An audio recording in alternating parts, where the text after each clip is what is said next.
have, I think they've done a more eloquent job of this than I could ever do in terms of describing their country's implication in international terrorism and their involvement in housing these kinds of groups.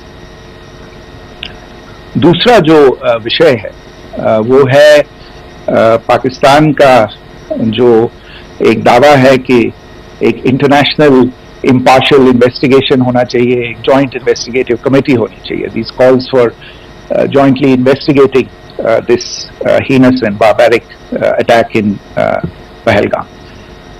Again, I think you know the history well on this, you know the track record well, and it is not a bright track record insofar as Pakistan is concerned. In fact, in the pursuit of justice for the victims of multiple terrorist attacks, whether it be Mumbai in 2008, in Pathankot in 2016, or many others.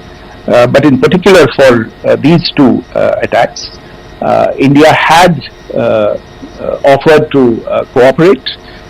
India provided forensic evidence and urged Pakistan to bring the perpetrators of these attacks to justice.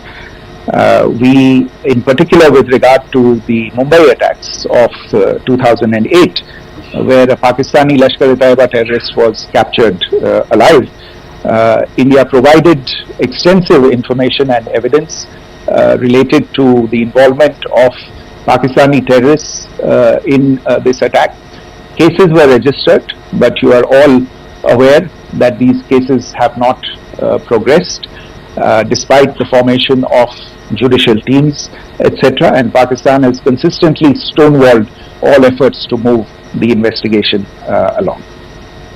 In fact, with regard to the Pathankot attack as well, a joint investigative team was formed. We gave access, unprecedented access, I should say, to Pakistani team to the site of the attack.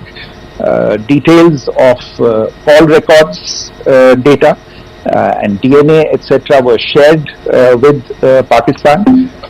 We had shared with them details related that we had been able to access to the addresses of terrorists. We presented evidence against the office bearers of Jaish-e-Mohammed who had conspired in the attack, and the handlers of the terrorists who facilitated them and guided them in.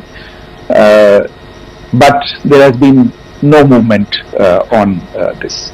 So in all of this, I think the experience has not been positive, and it certainly doesn't give us the confidence now to take at face value Pakistani assertions of wishing to participate in a joint investigation. These are just delaying tactics, these are just stonewalling tactics, and in fact there is reason to believe that Pakistan uses the evidence that we provide only to cover its tracks and in fact defend the terrorists who we are looking for and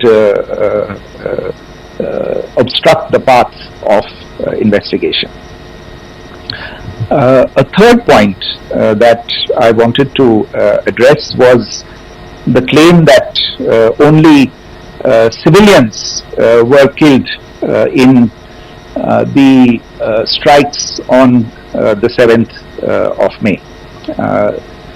We have made the point very clearly that all attacks on the morning of 7th May were against carefully selected terrorist infrastructure, terrorist targets. It is not clear to us, in fact, seeing some of the coverage of the after effects of these strikes, including the funerals for the terrorists that were held yesterday.